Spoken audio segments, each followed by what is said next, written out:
우리가 주님 앞에 나온 것이 주님 보시기에 기쁨이 되기를 소원합니다. 우리가 주님 앞에 무릎을 꿇은 것이 마음의 무릎이었으면 좋겠습니다. 이 시간 우리의 예배를 받아 주시옵소서. 예수님 이름으로 기도드리옵나이다. 아멘.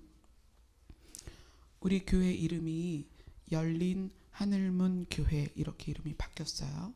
바뀌고 나서 열린 문에 대해서 지속적으로 하나님께서 조명을 해주셨어요. 그래서 지난주에 우리의 열린 문은 방주의 문이다.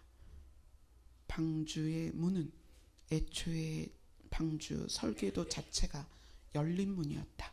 사람이 닫을 수 없는 문이었고 하나님이 생명을 보존하기로 한 그 생명이 그 안에 다 들어갔을 때 하나님께서 닫으셨다. 그래서 그 증거로 모세가 방주에서 바깥을 확인할 때에는 뚜껑이 있었다. 그래서 그 뚜껑을 창세기에서 여러분하고 같이 나눴죠. 오늘 말씀의 결론은 열린 문으로 어떻게 들어갈 것인가요? 그런데 역대하에서 요시야라는 왕을 통해서 열린 문을 들어가는 방법, 그곳을 어떻게 들어갈 것인가, 그 다음 이 환란의 때에 환란을 어떻게 면하게 될 것인가, 그리고 열린 문 과연 무엇인가, 이 부분들을 조금씩 보도록 하겠습니다. 역대하는 이제 말 그대로 이 제목처럼 역사를 쭉 서술한 책이죠. 왕을 몇 대 쭉 왕을 서열을 정해서 그들이 어떻게 했고 역사가 어떻게 흘렀고 그렇게 내용이 나오고 있습니다. 그래서 34장은 역대하 마무리 쪽이에요. 36장에서 끝나거든요. 역대하가. 그러면 이 요시야라는 왕은 유다의 왕 중에서 끝에 자리 잡은 왕이에요. 20대 왕이 마지막 왕이었는데 오늘 본문에 나오는 요시야 왕은 16대 왕이었어요.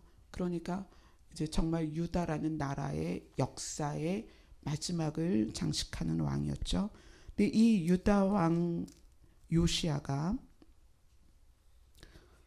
언제 왕이 됐냐면 이 역대하 34장을 한번 보세요. 1절. 요시야 이 왕의 일생을 보면 정말 우리가 배울 게 많아요. 34장 1절을 함께 읽어보겠습니다. 시작. 요시야가 왕위에 오를 때에 나이가 8세라 예루살렘에서 31년 동안 다스리며 8살의 왕이 됐어요. 대단하죠. 8살의 왕이 됐는데 그 8살의 왕이 된 요시야의 통치가 어떠했느냐, 그 정의를 이렇게 내리고 있습니다. 2절을 같이 읽겠습니다. 시작. 여호와 보시기에 정직하게 행하여 그의 조상 다윗의 길로 걸으며 좌우로 치우치지 아니하고. 8살의 왕이 됐는데 여호와 보시기에 정직했다. 다윗처럼 여호와를 섬겼다. 도대체 8살짜리 왕이 어떻게 그랬을까요? 그의 일생을 조금 더 볼까요? 자, 3절부터 7절까지 쭉 한번 읽어봅시다. 시작. 아직도 어렸을 때 곧 왕위에 있은 지 8년에 그의 조상 다윗의 하나님을 비로소 찾고 제12년에 유다와 예루살렘을 비로소 정결하게 하여 그 산당들과 아세라 목상들과 아로 새긴 우상들과 부어 만든 우상들을 제거하여 버리매 무리가 왕 앞에서 바알의 제단들을 헐었으며 왕이 또 그 제단 위에 높이 달린 태양상들을 찍고 또 아세라 목상들과 아로 새긴 우상들과 부어 만든 우상들을 빻아 가루를 만들어 제사하던 자들의 무덤에 뿌리고 제사장들의 뼈를 제단 위에 불살라 유다와 예루살렘을 정결하게 하였으며 또 므낫세와 에브라임과 시므온과 납달리까지 사면 황폐한 성읍들에도 그렇게 행하여 제단들을 허물며 아세라 목상들과 아로새긴 우상들을 빻아 가루로 만들며 온 이스라엘 땅에 있는 모든 태양상을 찍고 예루살렘으로 돌아왔더라. 요시야 왕이 8살의 왕이 된 다음에 8년이 지났을 때가 16살이에요. 16살 때 하나님을 찾기 시작한 거예요. 자, 우리 여기 지금 앉아 계신 분 중에 16살 손 들어보세요. 있어요? 17살 손 들어보세요. 15살. 다솔이 나이인데 여호와 하나님을 찾기 시작한 거예요. 8살의 왕이 돼서 8년이 지난 후에 그가 하나님을 찾기 시작하는 거예요. 그리고 제 12년, 그러니까 20세예요. 20세에 뭘 하기 시작했냐면 전 국토를 다니면서 모든 우상을 다 제거하는 거예요. 아주 그냥 가루를 내버렸어요. 그렇게 온 국토를 다니면서 모든 우상을 제거하고 비로소 예루살렘으로 돌아왔더라. 하나님 보시기에 얼마나 아름다웠겠어요. 온 이스라엘이 대대로 타락하고 대대로 하나님을 거역하고 대대로 하나님과 등졌고 태양을 숭배하고 짐승을 숭배하고 막 곰 같은 거 만들어 놓고 그랬던 이스라엘 백성 안에 16대 왕이었던 요시야가 20세라는 어린 나이에 작정하고 전 국토의 우상을 다 없앴습니다. 그리고 그는 그렇게 하고 나서 뭘 하기 시작했냐면, 자, 8절에 18째 해에 26살이에요. 그 땅과 성전을 정결하게 하기를 마쳤습니다. 그러니까 20살에 시작해서 26살까지 전 국토 안에 있는 모든 우상을 완전히 부셔버리고 치워버리고 깨끗게 했습니다. 그리고 그는 비로소 그 다음에 하기 시작한 게 뭐냐면 성전을 재건하는 거였어요. 수리하고 성전을 아름답게 가꾸기 시작했습니다. 왜냐하면 그곳에서 하나님이 약속을 하셨거든요. 그 약속을 이따 알아볼 건데, 근데 이 성전을 수리하다가 발견한 게 있어요. 뭘 발견했냐면, 자, 14절 보세요. 14절 같이 읽겠습니다. 시작. 무리가 여호와의 전에 헌금한 돈을 꺼낼 때에 제사장 hil기야가 모세가 전한 여호와의 율법책을 발견하고, 이 율법책, 모세가 전한 율법책이 정확하게 이름이 뭔지는 모르지만 역사학자들이 추정하기로는 신명기일 거다. 하나님의 명령. 너희는 이렇게 하면 복을 받을 것이고 이렇게 하면 심판을 받을 것이다 하는 신명기일 것이다 라고 추정을 해요. 근데 이 역사책을, 율법책을 제사장 hil기야가 발견합니다. 성전을 수리하기 위해서 그 성전 안에 들어가서 일을 하다가 발견해요. 그래서 그것을 서기관, 그러니까 왕의 서기관에게 갖다 줍니다. 그리고 그 서기관은 왕 앞에 와서 그것을 읽습니다. 18절 19절을 같이 읽어보겠습니다. 시작. 서기관 사반이 또 왕에게 아뢰어 이르되 제사장 hil기야가 내게 책을 주더이다 하고 사반이 왕 앞에서 그것을 읽음에 왕이 율법의 말씀을 듣자 곧 자기 옷을 찢더라.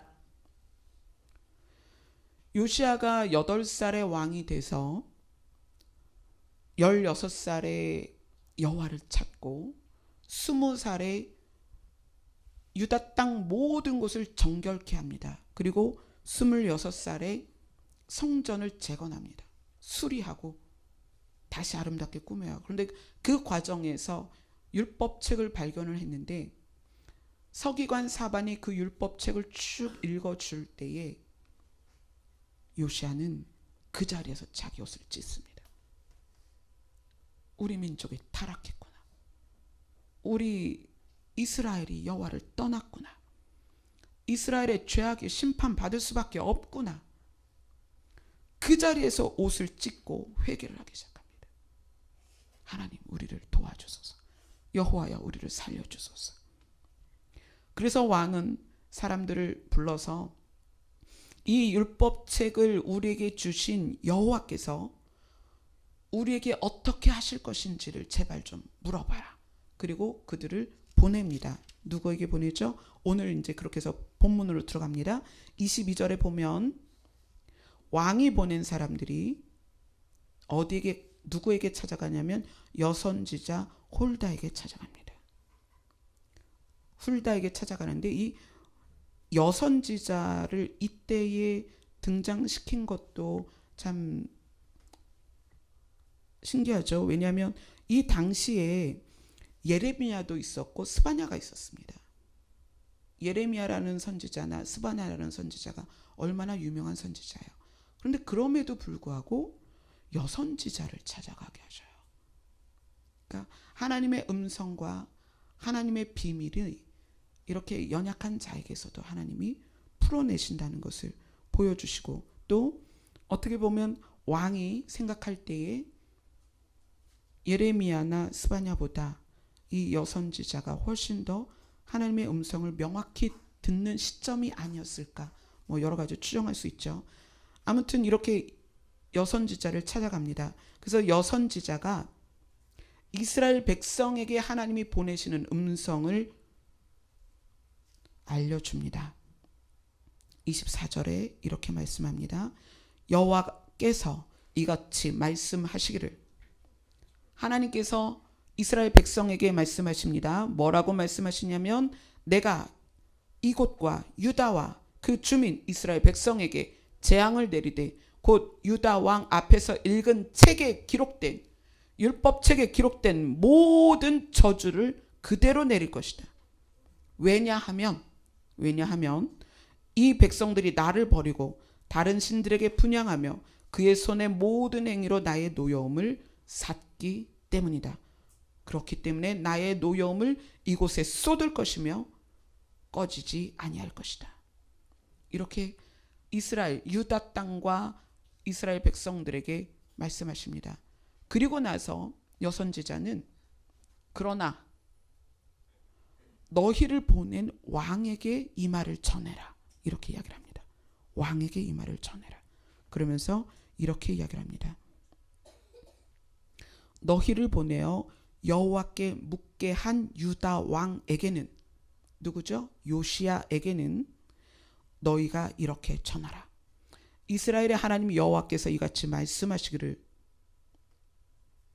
내가 들은 말을 의논하건대.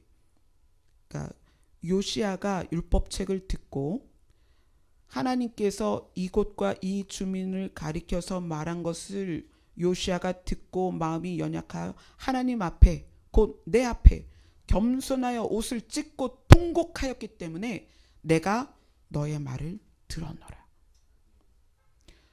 요시야가 율법책을 낭독하는 것을 듣고 회개하였을 때, 그리고 그걸 뭐라고 말해요? 여호와 앞에서 겸손하여 통곡하였을 때, 그때 한 말을 내가 들었다. 여호와께서 들으신 거예요. 그리고 뭐라고 얘기하냐면, 너는, 요시야 왕은 유다와 그 이스라엘 백성에게 내릴 심판 안에 있지 않을 것이다 라고 이야기를 하는 거예요. 아멘. 자, 그러면 8살의 왕이 된 요시야는 어떻게 그 나이에 여호와를 찾고 여호와 보시기에 옳은 길로 갈 수 있었을까요? 요시야에게는 아버지가 있었고 할아버지가 있었어요. 대대로 왕이었으니까 아버지도 왕이었고 할아버지도 왕이었죠. 근데 아버지는 아몬이라는 왕이었는데, 우리가 34장 그 전에 보면 33장 21절을 한번 보세요. 아몬이 요시야의 아버지입니다. 21절에 보면 같이 읽습니다. 시작. 아몬이 왕위에 오를 때의 나이가 20세라 예루살렘에서 2년 동안 다스리며. 아버지는 20세의 왕이 됐는데 불과 2년 밖에는 통치를 못했어요. 그리고 어떻게 됐냐면 신하 중에서 쿠데타를 일으켜가지고 왕을 죽여버렸어요. 그러니까 백성들이 그 쿠데타를 일으킨 그 신하를 죽이고 제거하고 그 세력을 제거하고 아몬의 아들 요시야, 그 어린 요시야를 왕으로 세운 거예요. 그러면 아몬은 왜 2년밖에 통치를 못하고 신하의 손에 죽임을 당하는 끔찍한 일을 경험했는가? 이 아몬이 어떻게 했냐면 22절에 이렇게 나옵니다. 그의 아버지 므낫세의 행함같이 여호와 보시기에 악을 행하여. 아몬이 그의 아버지 므낫세가 만든 아로 새긴 모든 우상에게 제사하고 섬겼더라. 그게 아몬의 불과 2년 동안에 있었던 행적이에요. 자, 그러면 요시야는 자기 아버지의 죽음을 보았고 경험했죠. 자, 그러면 할아버지는 어땠을까요? 자, 할아버지를 한번 봅시다. 33장 1절. 요시야의 할아버지입니다. 33장 1절을 같이 보겠습니다. 시작. 므낫세가 왕위에 오를 때에 나이가 12세라 예루살렘에서 55년 동안 다스리며.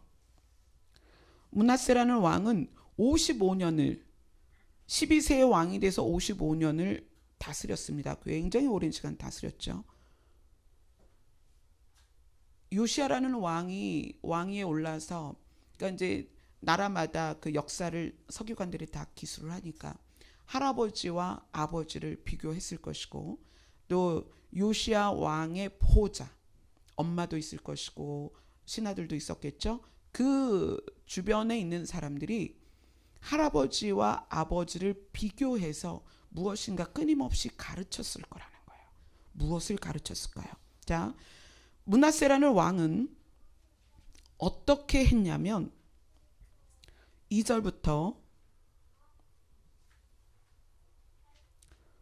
정말 므낫세 왕이 한 것을 다 읽으면 기가 막혀요. 우리가 2절부터 한 5절까지만 읽을까요?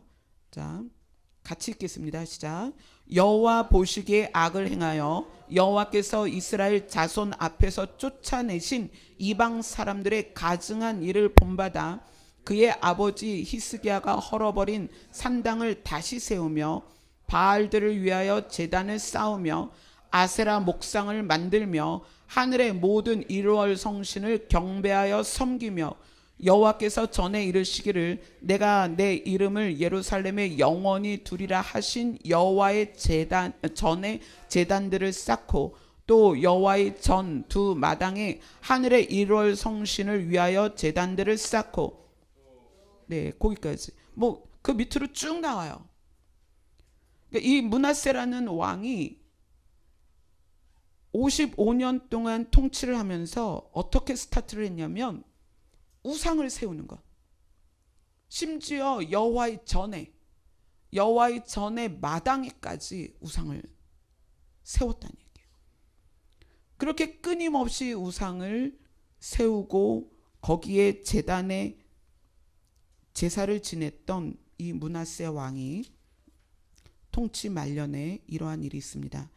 10절에 33장 10절에 여호와께서 므낫세와 그의 백성에게 이르셨으나, 뭐라고 이르셨겠어요? 너희들 돌아서지 않으면 심판을 당할 것이다. 그렇게 말씀을 하셨죠. 선지자를 통해서. 그런데 그들이 듣지 아니하고 어떻게 했어요? 끝까지 계속 우상을 섬겼다는 얘기예요. 그러고 나니까 여호와께서 아수르 왕의 군대 지휘관들을 와서 유다를 치게 하시고 그들이 므낫세를 사로잡고 왕을 사로잡아서 쇠사슬로 결박해서 바벨론으로 끌고 갔습니다.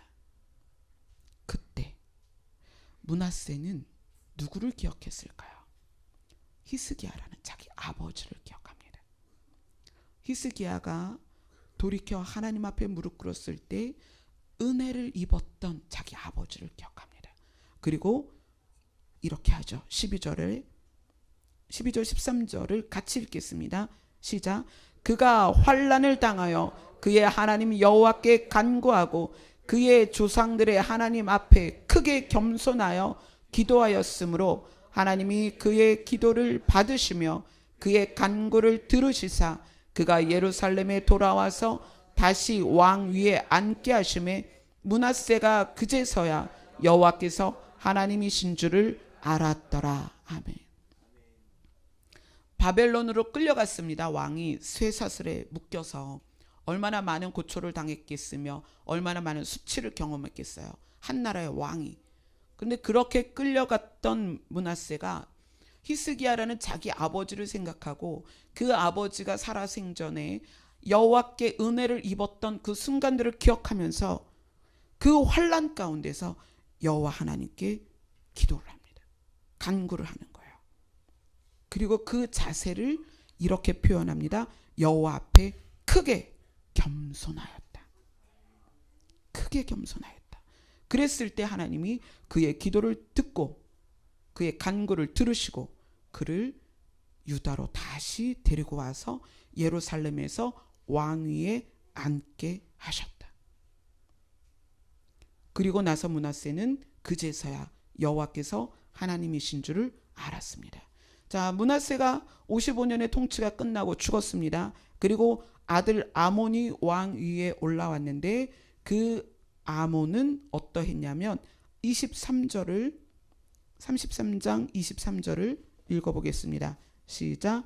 이 아몬이 그의 아버지 므낫세가 스스로 겸손함 같이 여호와 앞에서 스스로 겸손하지 아니하고 더욱 범죄하더니. 하나님께서 므낫세의 기도를 들으신 이유는 스스로 겸손하였다는 거예요. 스스로 겸손하다. 하나님 앞에 크게 겸손하였다. 여러분, 겸손이 뭐죠? 우리가 교회 안에서 겸손해야 된다. 뭐 그걸 반대 의미로는 이제 교만을 이야기하죠. 겸손이 뭘까요? 사전적 의미로는 겸손은 자기를 주장하지 않는 거예요. 하나님 앞에 크게 겸손하다는 것은 내 지식, 내 경험, 내 기반, 내가 알고 있는 어떤 모든 것을 다 통틀어서 그걸 주장하지 않는 거예요. 이 겸손이 우리 삶에 들어오면 어떻게 작용하냐면 이런 거죠. 우리 교회가 이제 많이 좁아요. 식사하기도 좁고 아이들이 왔다 갔다 하기에도 굉장히 좁아요. 그래서 우리 중보기도팀은 지난달부터 하나님 우리 교회 이전을 해야 되겠어요. 너무 좁아요. 주차장도 없고 많이 불편해요. 이렇게 기도를 했어요. 만약에 그것을 공론화해서 좀 추진력 있는 목회자라면, 좀 야망이 있는 남자 목회자라면 이랬을 거예요. 여러분, 건축헌금 합시다. 땅 삽시다. 월세 내느니 대출 받읍시다. 이렇게 진행이 됐겠죠. 근데 지난달에 그렇게 교회가 좁으니까 우리 기도를 합시다. 중보기도팀이 토요일마다 모여서 나누고 기도하면서 생각지도 않게 3층이 나온 거예요. 사실 3층이 나온 것이 양에는 안 차요. 왜냐하면 우리가 좀 더 효율적으로 움직이려면 우리가 생각한 대로 꿈꾸던 1층에 주차장 쫙 있고 2층, 3층 쓰고 막 그런 생각했었잖아요. 근데 하나님은 아니야. 한 발만 더 나가라. 3층 줄 테니까. 그만큼만 확장해라. 그랬을 때 우리가 생각하고 꿈꾸는 비전이 아니라 네, 하나님 한 발만 내디드라고 하면 한 발만 내디딜게요. 그래서 3층 쓰는 거예요. 평수도 작고 볼품 없어요. 그거 다 수리를 해야 돼요. 그러나 하나님의 요구가 그거라면 우리가 생각할 때 하나님 여기 월세가 얼마인지 아세요? 그것까지 월세하면 월세가 얼마인데요? 우리 대출 받아서 가겠습니다. 그럴 수 있어요. 그러나 우리의 경험이나 우리의 노하우를 다 내려놓고 허락하시는 만큼 가는 거예요. 여러분이 인생이 그렇게 하나님이 허락하시는 거에 순종하여 가는 인생이 되면 굉장히 편해요. 그냥 그 자리에 머물러 있어도 괜찮아요. 왜냐하면 하나님이 가장 알맞게 인도하실 것이고 적당한 때에 인도하실 것이고 가장 좋은 걸 주실 걸 신뢰한다면 우리가 머문 자리가 어떠하든 상관이 없어요. 그게 무엇이냐면 저항하지 않는 거예요. 하나님의 뜻에. 그래서 때로는 쌀이 떨어지고 때로는 뭐 전기가 끊길 수도 있고 때로는 물이 나서 집안이 침수가 될 수도 있고 다 제 경험을 얘기하는 거예요. 때로는 부도가 나서 파산을 하게 되고 뭐 이런 경우들이 있지만 그 경우에 그냥 머무는 거예요. 어떤 거냐면 요셉이 팔려가서 보디발 장군의 집에 머물 때 감옥에 잡혀가서 감옥에 머물 때 어떻게 했죠? 그냥 그 환경에 머무는 거예요. 나에게 허락하신 환경 안에. 그리고 어떻게 하는 거예요? 하나님을 신뢰하는 거예요. 그것이 하나님 앞에 겸손한 거예요. 내가 세워놓은 어떤 큰 프로젝트를 가지고 그걸 달성하기 위해서 하나님을 끌어가는 것이 아니라 하나님이 우리를 인도하시는 대로 그냥 가는 거예요. 구름 기둥과 불 기둥이 움직일 때에 이스라엘 백성은 짐을 쌌어요. 텐트를 걷고 가자. 그러나 구름 기둥과 불 기둥이 멈췄으면 이스라엘 백성이 꼼짝도 안 했어요. 주가 가라 하시면 가고 서라 하시면 서고. 그것이 겸손한 거예요. 내 것을 내세우지 않는 것. 환난 가운데 므낫세가 건짐을 받은 것은 겸손함입니다. 하나님 앞에 크게 겸손하였더니 그의 기도를 들으셨다. 그리고 그것을 33장 23절에 뭐라고 말하냐면 스스로 겸손하였다. 사실 이게 문제예요. 성경은 스스로 겸손한 것을 한 단어로 겸비라는 표현을 합니다. 겸비하였다. 겸비가 사전적인 해석이 스스로 겸손한 것입니다. 겸손한데 이 스스로가 붙는 것과 붙지 않는 건 굉장히 큰 차이가 있어요. 스스로 겸손한 것은 마음이 겸손한 거예요. 그러나 행동으로 겸손한 것은 마음이 숙어지지 않아요. 겉으로만 하는 거죠. 그래서 성경이 스스로 겸손하다라는 것으로 계속 우리에게 말씀을 하고 있습니다. 요시야 왕이 8살의 왕이 되어서 주변에 있는 신하들과 또 그를 양육했던 학자들과 또 보호자들이 있었겠죠. 그 보호자들을 통해서 할아버지의 통치 기간과 할아버지가 환난 중에 구함을 받은 그 사건과 그 다음에 아버지가 2년 동안 얼마나 죄악을 행하고 심판을 받았는지를 듣고 보았습니다. 배웠어요. 그래서 요시야는 8살의 왕이 되어서 그 어린 나이에 16살이 되었을 때 강력하게 여호와를 부르짖었습니다. 그것만이 살 길이란 걸 알았던 거예요.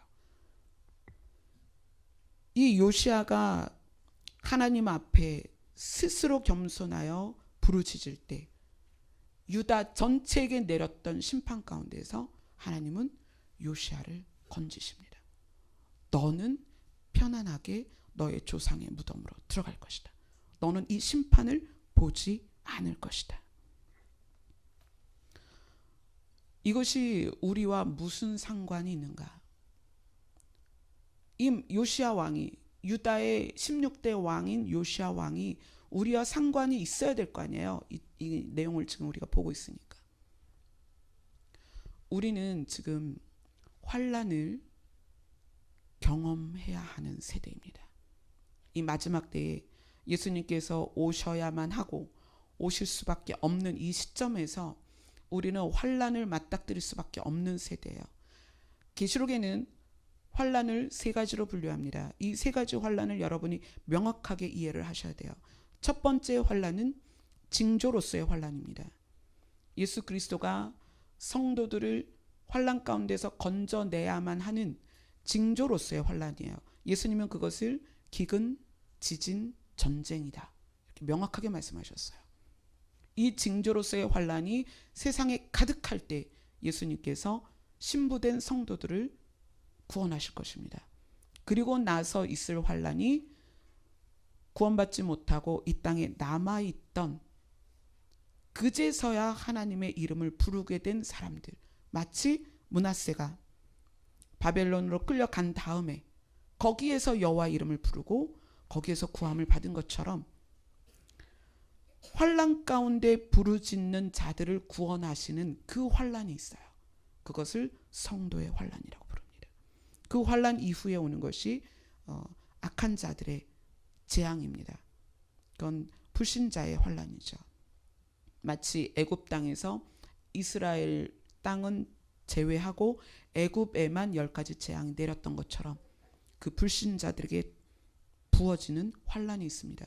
이 세 가지 환난이 우리는 첫 번째 환난을 보게 될 것입니다. 이것은 징조로서의 환난입니다. 전 세계에 고르게 나타날 것입니다. 기근, 지진, 전쟁. 그러면 우리가 그 환난 가운데에서 지금 여러분 각자 자기의 차를 가지고 오셨을 것이고 대중교통을 가지고 오셨을 것인데, 그러한 환난이 지구상에 덮쳤을 때 여러분은 몇 명이나 이 자리에 올 수 있겠어요? 각자의 자리에서 수많은 일들을 경험하게 될 것입니다. 가족의 죽음을 볼 수도 있고 이별을 경험할 수도 있고 많은 일들을 경험할 거예요. 과연 그때 우리가 어떻게 구함을 받을 것인가? 이 환난을 앞두고 환난이 실제가 될 우리 세대에서 우리가 이것을 어떻게 이겨낼 것인가? 역대하 7장으로 한번 가볼게요.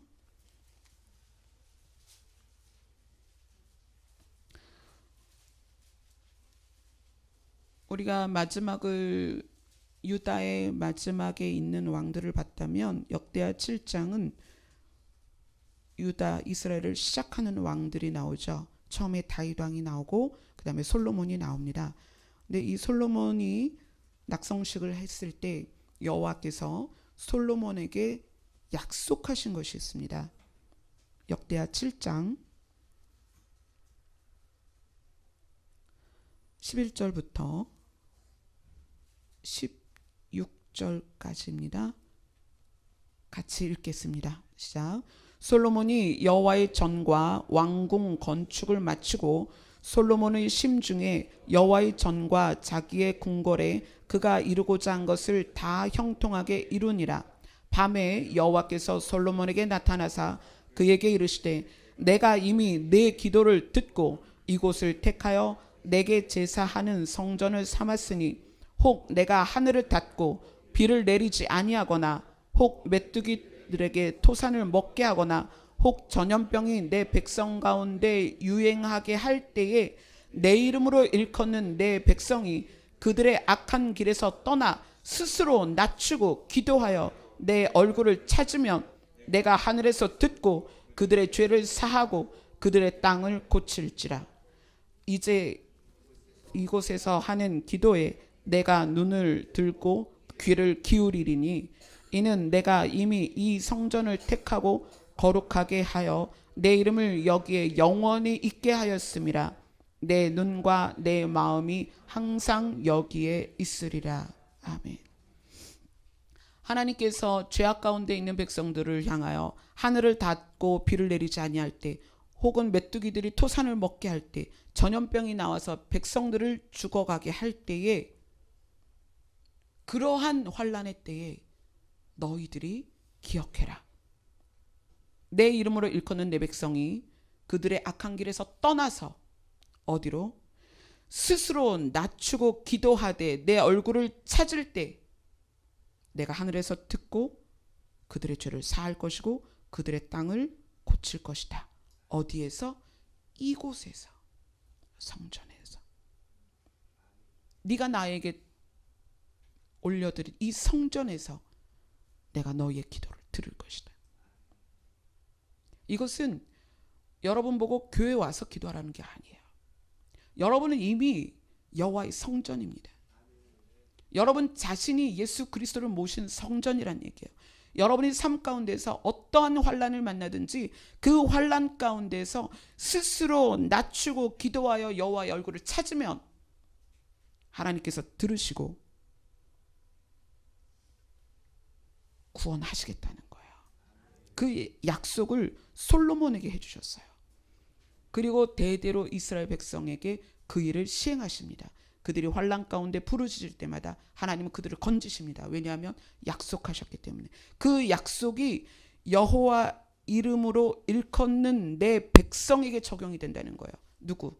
지금 우리에게도 똑같이 적용이 됩니다. 그래서 여러분들이 아까 말씀드린 대로 우리가 징조로서의 환난 안에 깊이 들어갔을 때 이 말씀을 기억하세요. 솔로몬에게 약속하신 것처럼 우리가 그 환난 가운데에서 우리가 스스로 낮추고 기도하면서 여호와의 얼굴을 찾으면 여호와께서 들으시고 우리를 구원하십니다. 아멘. 환난을 이기고 환난을 벗어나는 것도 물론 있겠지만 하나님께서 약속하신 건 더 크고 비밀한 거예요. 자, 그것을 다니엘서를 통해서 한번 보고 말씀을 보도록 하겠습니다. 다니엘서 10장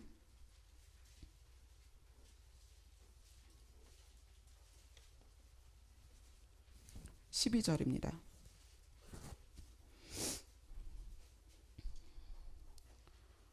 이것은 다니엘이 하나님께로부터 마지막 때에 대한 음성과 환상과 계시를 받을 때 하나님께서 다니엘에게 하나님의 사자를 통하여 말씀하신 것입니다. 10장 12절 같이 읽겠습니다. 시작.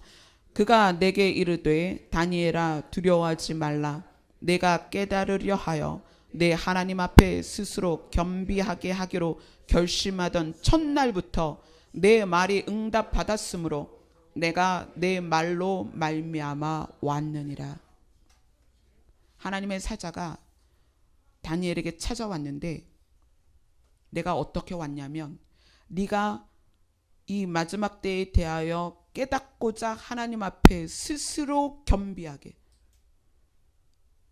스스로 겸손하게 낮추고 하나님 앞에 무릎 꿇었을 때에 하나님은 너의 그 말을 듣고 바로 응답을 하셨다는 얘기예요.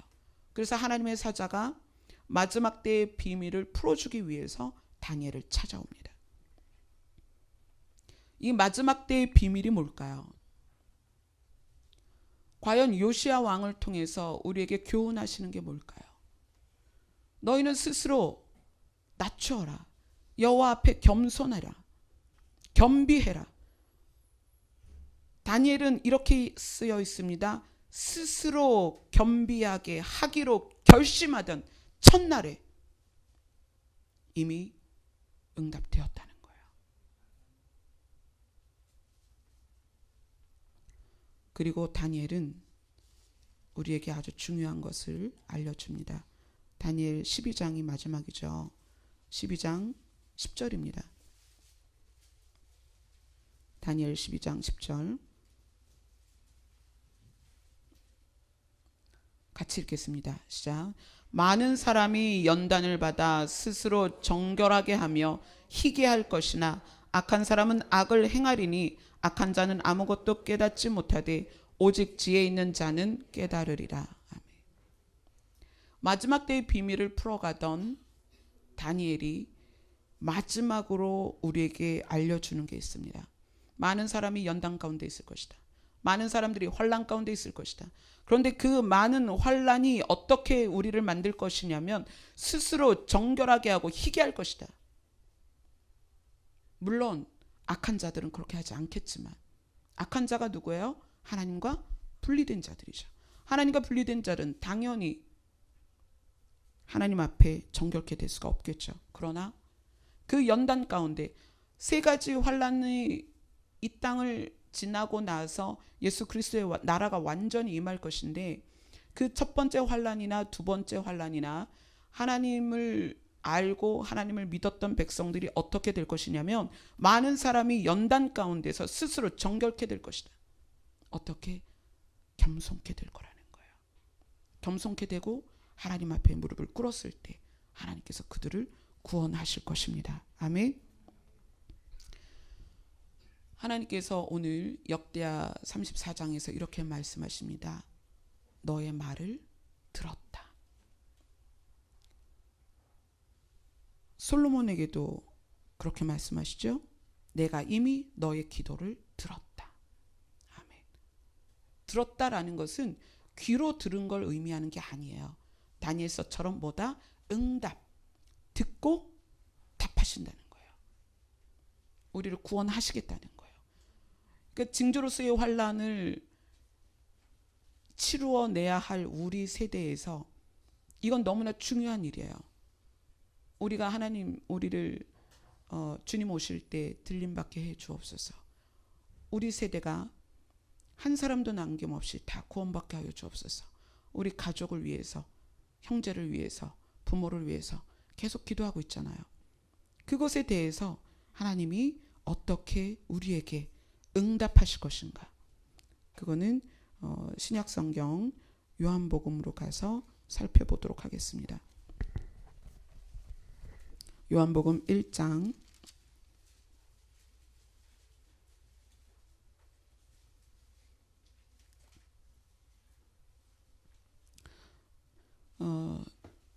1장 제가 지금 보려고 하는 본문이 지난주에 목사님께서 하셨어요. 그래서 제가 그래서 나 저거 다음 주에 해야 되는데 본문이 겹쳐버렸네. 근데 이제 말씀을 지난주에 쭉 들으면서 하나님께서 조명하는 포인트가 좀 달랐어요. 그래서 목사님이 조명받은 것은 이 나다나엘이 열린 하늘문을 통해서 하나님이 주시는 교훈, 그거는 과정이었습니다. 기도를 금쟁반에 담아서 계속 천사들이 오르락내리락 하면서 기도를 받아주신다.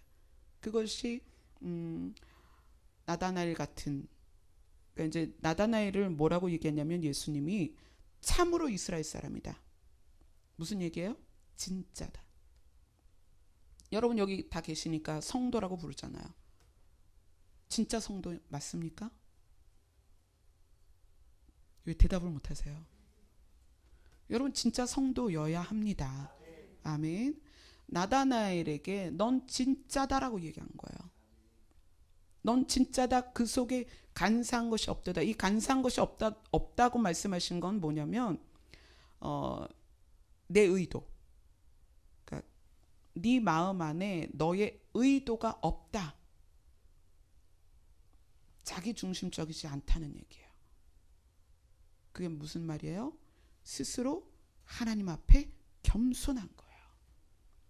겸손이 뭐다? 내 것을 내세우지 않는 것이다. 그런데 그 속에 간사한 것이 없도다. 무슨 얘기예요? 내 의도가 없다는 얘기예요. 하나님 앞에 진짜였다는 거예요. 완전히 하나님 말씀 안에 순종된 사람이라는 거예요. 그 나다나엘이 열린 하늘문을 통해서 어떤 은혜를 받는지를 목사님은 지난주에 기도를 하나님께서 받으시는 그 과정을 조명해 주셨어요. 그럼 저는 결론을 조명을 해서 여러분께 알려드리겠습니다. 자, 요한복음 1장 48절에 나다나엘이 이야기를 합니다. 예수님께. 예수님이 넌 참으로 이스라엘 사람이다. 그 속에 간사한 것이 없도다. 너는 진짜 성도다. 너는 진짜 하나님의 백성이다 라고 얘기했을 때 나다나엘이 어떻게 저를 아십니까? 라고 얘기를 해요. 그러니까 예수님이 뭐라고 얘기하냐면 빌립이 너를 부르기 전에 네가 무화과 나무 아래에 있을 때 보았다 라고 얘기하세요. 근데 이 무화과 나무 아래, 무화과 나무 그늘 아래에서 무엇을 했는지 이미 예수님이 하나님이시니까 다 아셨죠. 근데 이 사건이 예수님이 지금 나다나엘하고 대화하는 시점에서 6개월 전 사건이에요. 그러니까 시기적으로 빌립과 나다나엘을 예수님께서 부르셔서 제자 삼으실 때 요 시점은 1월에서 2월 정도예요. 그리고 무화과 나무의 잎이 무성해서 그 그늘 아래서 기도할 수 있었다면 시기가 전해로 가야 돼요. 전해 한 6개월 정도 시간적 차이가 있단 말이에요. 그러니까 그때의 나다나엘이 무화과 나무가 무성한 그 그늘 아래에서 깊이 하나님께 고했던 기도를 어떻게 했다? 들었다는 거예요. 하나님께서 들으셨다. 빌립이 너를 부르기 전에 네가 무화과 나무 아래에서 있을 때 내가 너를 보았고 너의 기도를 들었다. 지난주에 목사님이 이야기하신 것처럼 메시아를 기다리는 이스라엘 백성들이 암흑기를, 선지자도 없고 하나님의 말씀도 희귀했던 암흑기를 지나고 나서 이 막막한 이스라엘을 어떻게 회복할 것인가, 이 죄악 가운데 있는 이스라엘이 어떻게 구원받을 수 있을까라는 깊은 고뇌에 빠져서 무화과 나무 그늘 아래서 오실 메시아를 묵상하던 나다나엘에게 예수님이 이렇게 말씀하십니다. 내가 너를 무화과 나무 아래에서 보았다 함으로 믿느냐? 이보다 더 큰 일을 보게 될 것이다. 진실로 진실로 너희에게 이르노니 하늘이 열리고 하나님의 사자들이 인자 위에 오르락 내리락 하는 것을 보리라. 이게 무슨 사건일까요? 지난주에 목사님이 이야기하신 것이 과정이라면 저는 결론을 말씀드리겠습니다. 계시록으로 가겠습니다. 계시록 3장입니다.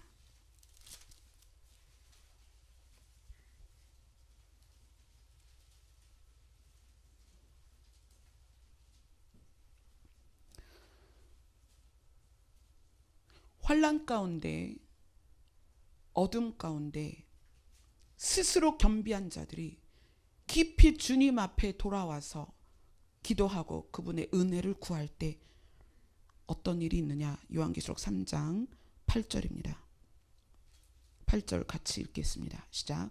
볼지어다 내가 내 앞에 열린 문을 두었을 때 능히 닫을 사람이 없으리라. 내가 내 행위를 아노니 내가 작은 능력을 가지고서도 내 말을 지키며 내 이름을 배반하지 아니하였도다. 무엇을 이루고 막 한 게 아니라 소유된 것을 가지고 그것이 무엇이든 간에 그 연약함 안에서 뭘 하냐면 그분의 이름을 지키는 거예요. 배반하지 않는 거예요. 그분을 떠나지 않는 거예요. 여러분 어떤 상황에 있습니까? 그 상황에서 여호와를 버리지 않는 거예요. 여러분이 무슨 일을 당하든지, 어떤 환난을 경험하든지, 어떤 두려운 일을 경험하든지 그 안에서 여호와를 떠나지 않는 거예요. 그분의 이름을 배반하지 않는 거예요. 그런데 그러한 사람에게 열린 문을 두었는데 그 열린 문을 두신 이유가 뭐냐면 10절에 나옵니다. 10절을 같이 읽겠습니다. 시작. 네가 나의 인내의 말씀을 지켰은즉 내가 또한 너를 지켜 시험의 때를 면하게 하리니 이는 장차 온 세상에 임하여 땅에 거하는 자들을 시험할 때라. 그리고 주님이 말씀하십니다. 내가 속히 오리라. 11절을 그렇게 시작합니다. 내가 속히 오리라. 무슨 얘기냐면 니고데모처럼 나다나엘처럼 무화과 나무 그늘 아래서 깊이 여호와를 묵상하며 오셔야 되는 메시아를 깊이 묵상하며 이 암흑기 정말 앞이 내다보이지 아니하는 이 이스라엘의 죄악 가운데에서 깊이 묵상하던 나다나엘에게 예수님이 말씀하시는 거예요. 너는 열린 문을 통해서 나의 보좌를 보게 될 것이다.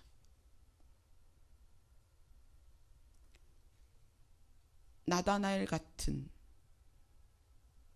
자기 중심적이거나 간사한 자기의 뜻대로 사는 그런 사람이 아니라 진짜 이스라엘, 진짜 참 성도인 사람들에게 어떤 은혜를 주시냐 하면은 우리가 표면적으로 겪어야 되는 그 징조로서의 환난 말고 성도로서의 환난을 면하게 해주시겠다는 거예요. 반드시 구원해 주실 거다. 그런데 그 구원해 주는 과정 안에 너희는 열린 문을 보게 될 것이고, 그것을 열린 문을 들어가서 무엇을 보게 되냐면 그것이 요한계시록 4장에 나옵니다. 요한계시록 4장 1절 같이 읽겠습니다.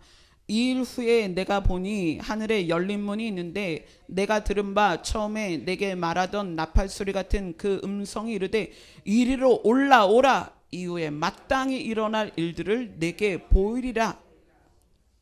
너에게 보여줄 것이다. 그런데 그 하늘에 열린 문이 있습니다. 그 열린 문 안의 장면이 뭐냐면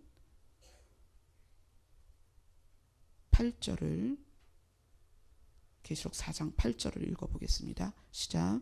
네 생물은 각각 6 날개를 가졌고 그 안과 주위에는 눈들이 가득하더라. 그들이 밤낮 쉬지 않고 이르기를 거룩하다 거룩하다 거룩하다 주 하나님 곧 전능하신 이여 전에도 계셨고 이제도 계시고 장차 오실 이시라 하고, 오실 예수님이 그 열린 문 안에 계신 거예요. 그 보좌 안에. 그리고 그 오실 예수 그리스도, 오실 여호와를 보좌하는 생물들이 그 안에 있어요. 그들이 6개의 날개를 가지고 예수님 주변에 있는 거예요. 이 열린 문을 누구 앞에 두었는가? 누구 앞에? 참 이스라엘, 참 성도들 앞에 두셨다는 거예요. 그리고 너희를 반드시 그 안으로 올려줄 것이다.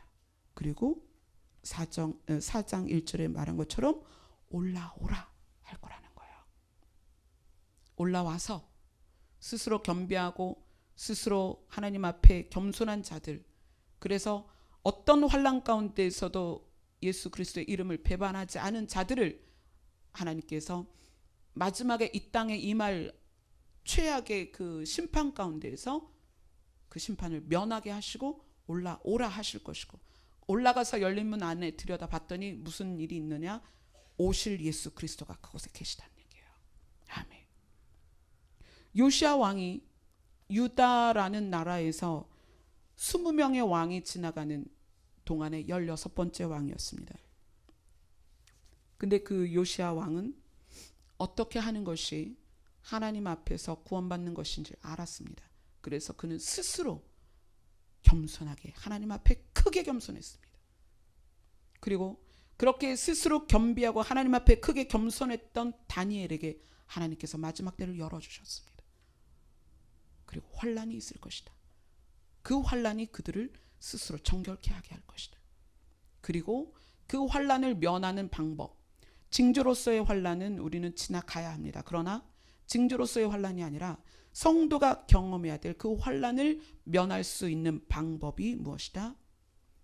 환란 가운데에서 주의 이름을 배반하지 않고 그분 앞에 겸손히 머무는 거예요.